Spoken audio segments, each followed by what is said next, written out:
En sus declaraciones a la prensa, que hiciera después de encabezar el acto por el Día de la Bandera, el gobernador Sergio Silioto puntualizó las cuestiones claves que por estas horas condicionan su acción de gobierno. Y es así que fue muy claro al referirse a la ley Bases, de la que si bien dijo que está opinando el Congreso y que más allá de que compartamos o no la posición de muchos legisladores, entiéndase, el Gober tiene claro que la voluntad de la gran mayoría de diputados y senadores es un mercado de tranzas que incluyó canjes por el sacrificio de una embajada en París y representaciones en organismos binacionales, u otros favores que los malpensados no paran de esparcir. Considera Silioto que es una ley que perjudica a la Argentina, pero dejando inferir que la que salió del Senado, con las modificaciones que se le hicieron, no es una ley relevante y que, al igual que la mayoría de los mandatarios provinciales, no interesa casi en ningún aspecto. El único interés de algunos gobernadores, no es el caso de La Pampa, es por las promesas de inversiones RIGI a largo plazo. Ahora, la preocupación en serio que tiene Silioto es lo que ya está calculando que ocurrirá cuando se le dé tratamiento nuevamente en la Cámara de Diputados, este jueves, que de todo lo que se pudo sostener o eliminarse en el Senado de la ley Bases y el paquete fiscal, lo seguro es que se reintroducirá ganancias y se rebajará bienes personales. Muy preciso en la charla con los periodistas, el ruso aseguró que justamente eso es lo que más perjudica a La Pampa, porque producirá una alarmante pérdida permanente de recursos para las provincias. Escuchad, más allá de que desde lo ideológico es inaceptable que un trabajador pague impuesto a las ganancias por el salario que percibe por su trabajo, ya que el salario no es ganancia, sino la retribución al factor trabajo, lo que destrozará la economía de la provincia es justamente la combinación de las dos cuestiones que revertirán en la Cámara de Diputados de la Nación. Vuelta al cobro del impuesto a las ganancias a la cuarta categoría, o sea, sobre los haberes obtenidos durante el año calendario, y la baja en el impuesto a los bienes particulares. Eso pasará porque el 97% de lo que en todo el país se recauda en concepto de impuesto a los bienes personales se coparticipa, y si la Cámara de Diputados de la Nación establece su reducción, indefectiblemente se va a recaudar menos, o sea, habrá menos para repartir entre las provincias. Y esa pérdida de ingresos que sufrirán las provincias no se compensarán con lo que se recaude de más a partir de lo que se cobre nuevamente en concepto de impuesto a las ganancias de la cuarta categoría, si se termina reinstalando, porque de ese impuesto solo se coparticipa el 68%. O sea, las provincias no van a ganar nada o casi nada cuando hagan las cuentas. De hecho, y aunque La Pampa será una de las más beneficiadas con la reimposición del impuesto a las ganancias, detrás de Tierra del Fuego, Catamarca, Formosa y La Rioja, terminará perdiendo 25.000 millones de pesos respecto a la situación de hoy, y habrá casi 13.500 pampeanos que deberán volver a pagar ese impuesto, incluso con la complicación de que no se dejaría de lado gravar ganancias a las guardias médicas, ni a las horas extras, ni a los viáticos, con lo que se correrá el riesgo que a los profesionales de la salud no les convenga económicamente seguir brindando la atención que hoy prestan en los hospitales, lo que constituiría un enorme retroceso. Es una pérdida de federalismo fiscal y es lo que estamos planteando, que el paquete fiscal perjudica a las provincias y crea una brecha que marca ideológicamente cuál es el esquema de distribución de riqueza que tiene el gobierno nacional. Se le pone más impuestos a los trabajadores y trabajadoras y se le baja los impuestos a 150.000 poderosos de la Argentina para que paguen menos bienes personales, dijo Silioto. En la conferencia de prensa, post acto en memoria de Belgrano, Silioto insistió con que Nación sigue sin achicar la deuda y que de los 40.000 millones que le debe a La Pampa, gran parte corresponde a los pagos que tiene la obligación de hacerle para solventar las cajas previsionales de los empleados públicos de La Pampa.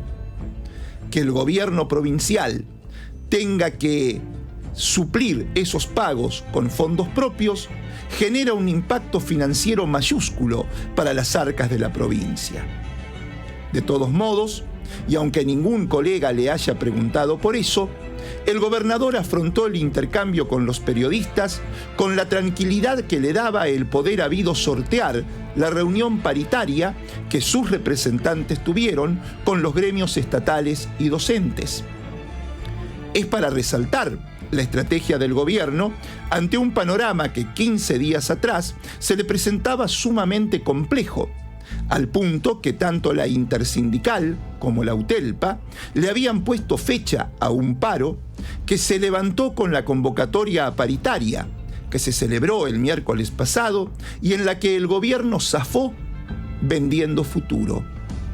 A los ánimos caldeados de los primeros días de junio, Silioto y su equipo los pudo calmar con la cita a esa mesa de acuerdos a la que se llegó 10 días antes del pago de sueldo más medio aguinaldo y con un extenso feriado de por medio. Como en el resto del país, nadie se fue de vacaciones, pero ya paladean poder afrontar varias deudas y contar con plata en los bolsillos más allá de la primera quincena del próximo mes, algo poco frecuente en los últimos tiempos. Con la promesa de una mejora salarial indirecta mediante recategorizaciones a las y los agentes estatales y de mejora de los cargos más rezagados del sistema docente, modificando el nomenclador básico de funciones, el gobierno pudo patear para adelante un conflicto que de los dos lados quieren evitar. Y el gobernador también expuso ante la prensa su seguridad de que en la sesión de este jueves el bloque del Frejupa está decidido a darnos una herramienta para cumplir con la obligación básica de hacer posible que los que menos tienen tengan acceso a un plato de comida. Y será con su voto que finalmente saldrá la ley de aporte solidario. Así Silioto dio por sentado que ningún y ninguna diputada o diputado de la oposición, escondiéndose detrás de la presentación de una propuesta alternativa al proyecto del Poder Ejecutivo, votará a favor de la misma. Durante el fin de semana, la mesa de la Convención Provincial de la Unión Cívica Radical, pretendiendo aclarar su postura, no hizo más que oscurecerla, demostrando que definitivamente han entrado en la carrera que disputan varios por ser los más libertarios en La Pampa.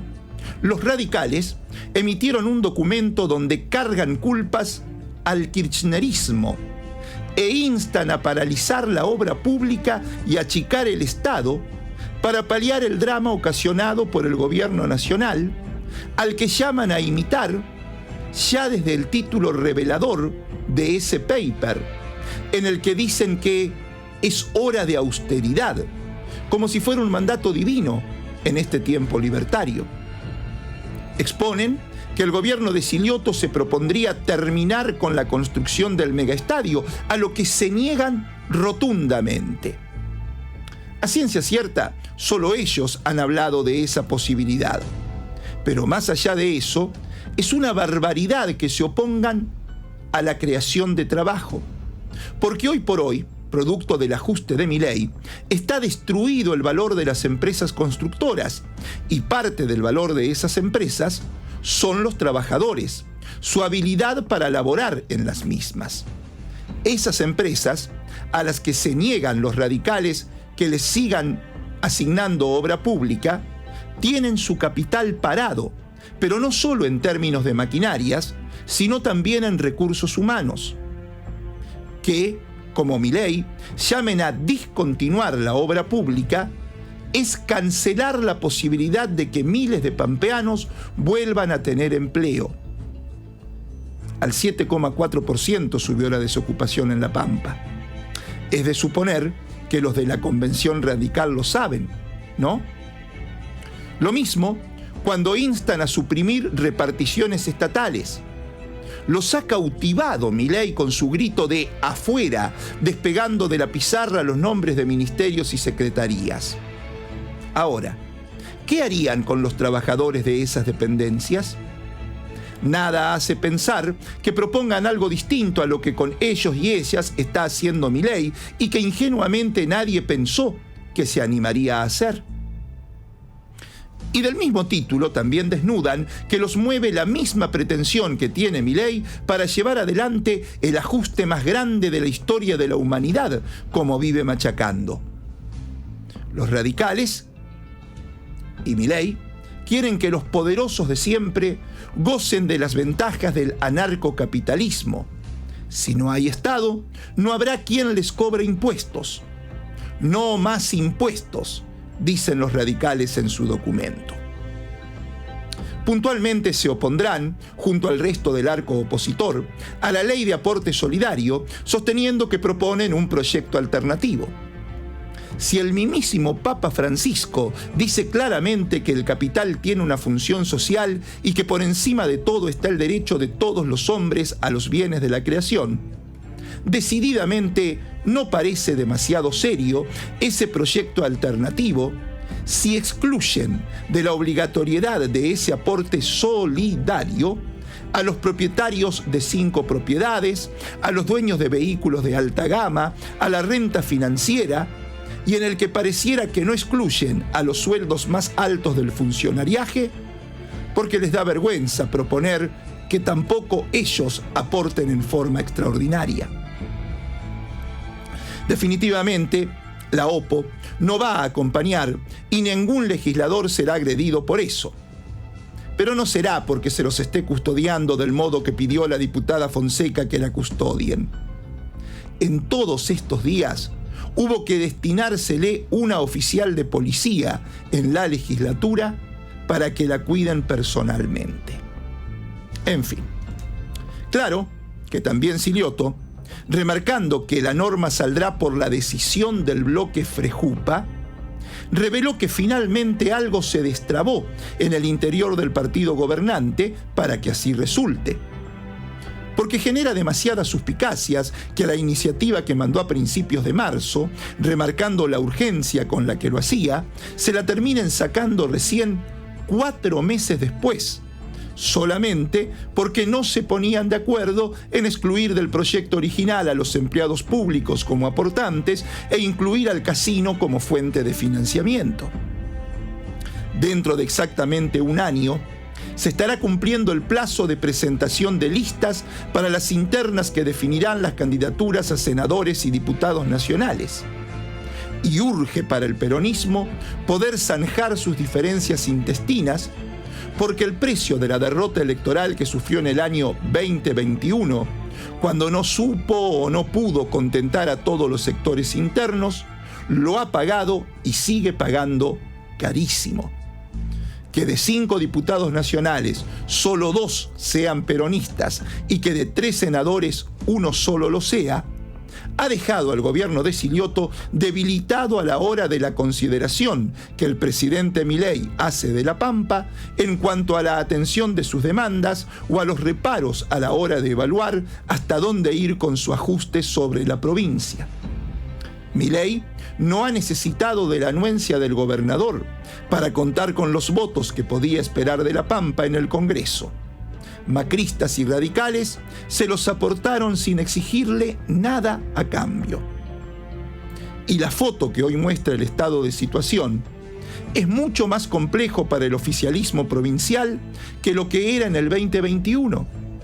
En ese sentido hay una cuestión ideológica fundamental y que es la que tendrá que resolver el peronismo en un contexto donde la pobreza arrecia por cuestiones macroeconómicas.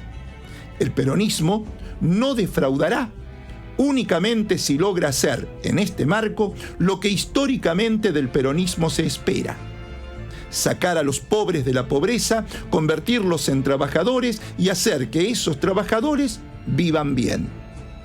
El Estado presente que invoca Silioto no puede limitar su presencia a solo un sector de la sociedad. Debe tener en cuenta que también en La Pampa hay gente que no ha conocido aún lo que es un trabajo en blanco, que no sabe de aguinaldos ni vacaciones. Por otro lado, la unidad que ahora muestran en la Cámara de Diputados de la provincia los bloques que se hacen llamar no oficialistas, radicales, PROMID y Comunidad Organizada, parece ser lo suficientemente homogénea hasta ahora como para permanecer juntos durante el proceso electoral, con lo que a la alianza con la que vencieron en el 21 le sumarían al tiernismo para ser definitivamente favoritos.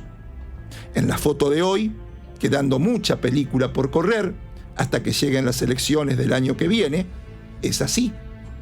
Por ejemplo, habrá que ver hasta dónde persistirá esa unidad opositora, ya que no dará lo mismo que los candidatos sean Martín Berongaray, Martín Maquieira, Victoria Huala, Daniel Kroneberger, Carlos McAllister, Martín Matzkin y o Juan Carlos Tierno.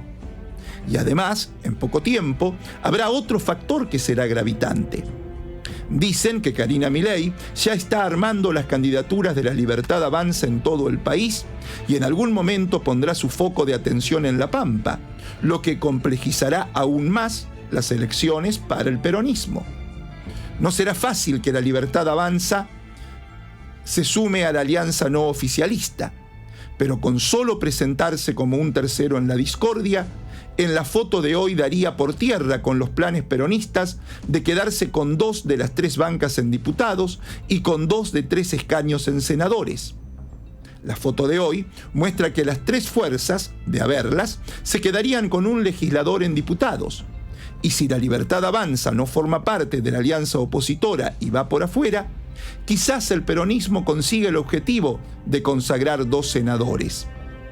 Pero le será imposible si los de Milei se suman a los macristas, radicales y tiernistas. Pero insisto, es la foto de hoy. La peli mostrará nuevas escenas continuamente. Por ejemplo, hoy vale preguntarse, el día de las elecciones, ¿estará al frente del Poder Ejecutivo Nacional quien hoy se supone que lo comanda?